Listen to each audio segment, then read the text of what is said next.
je lui ai dit, et avec Aïna, je lui ai dit, avec la situation actuelle au Sénégal, j'ai peur parce que avant-hier, quand j'ai parlé avec des enfants, des jeunes, qui sont dans les collèges, au niveau de la région de Kolda, la région de Ziguinchor, ils me disent, je leur dis, pourquoi vous manifestez? C'est toujours pour voir le droit à la manifestation. Non, on manifeste pour montrer notre colère et pour casser tout. Casser tout. C'est le langage qui m'a fait peur. Et je pense qu'aujourd'hui, c'est extrêmement important pour que les gens, pour qu'on ait quelque chose pour tous les jeunes. Je ne voulais pas empiéter sur ce que j'ai dit, mais quand même, c'est extrêmement important. Et puis ce document est important aussi, qu'on peut vulgariser au niveau aussi des collèges, des lycées. C'est tout ça pour nous permettre d'avoir des petits projets. Quand on parle de la citoyenneté, de la question du civisme, ça peut servir de base aussi pour pouvoir sensibiliser les jeunes. C'est tout sinon je vais prendre le temps, on n'a pas beaucoup de base. Ce guide n'a pas dû être aussi facile que ça. Et je serais intéressé peut-être de savoir 2 ou 3 défis majeurs, s'il y en a eu, pendant l'exercice qui a abouti à ce petit bijou que nous avons à notre disposition. Merci. Nous allons chercher ailleurs, dans d'autres contextes.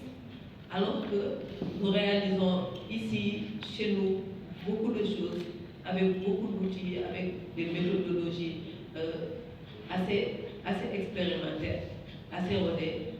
Mais après cela, nous classons, nous ne partageons pas, nous ne valorisons pas, et nous ne célébrons pas nos résultats. Et nous ne décidons pas officiellement de dire que nous avons engrangé tel ou tel résultat dans tel projet.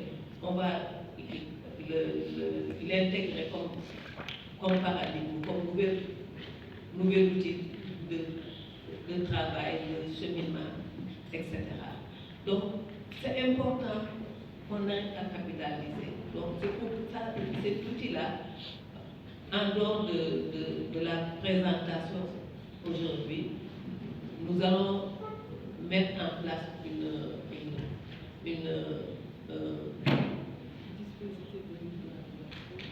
à tous les niveaux, parce que c'est important. Le Sénégal est parti très loin.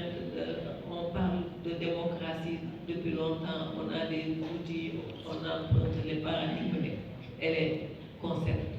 Et nous n'avons pas l'air d'avancer alors que nous avançons. Donc c'est un outil de capitalisation, mais également c'est un outil de travail pour agir, pour que la paix soit là, pour que la démocratie soit renforcée. Et je crois que c'est le moment d'inclure les différents paradigmes conçus également ici, après l'analyse de ce qu'on est en train de faire. Ce travail, c'est les journalistes moniteurs qui ont accompagné l'étudiant. Et on avait un outil de collecte, et c'est sur cet outil-là qu'on a travaillé. Et dans les documents que nous avons reçus, il n'y a pas eu de rapport de journaliste. En tout cas, en général, donc, on ne voit pas de rapport de journaliste, parce que j'ai été aussi femme de médias, j'ai dirigé un organe que je connais un peu. On n'a pas l'habitude de faire des rapports écrits. Le journaliste, son rapport, c'est ce qu'il a produit. C'est l'élément produit pour faire la maintenant, à moins qu'on soit avec un partenaire pour lui faire une synthèse. Était vide. C'est ce qui a même fallu, aux derniers événements de juin 2023, que la ministre de la Femme a dû même appeler autour pour que les femmes puissent apporter une solution au président de la République, alors que Otudiam était bien positionné pour répondre à cette question-là. Échange avec d'autres experts de la société civile ou d'autres acteurs, on nous rétorque qu'on ne voit pas d'expertise féminine en matière d'élection.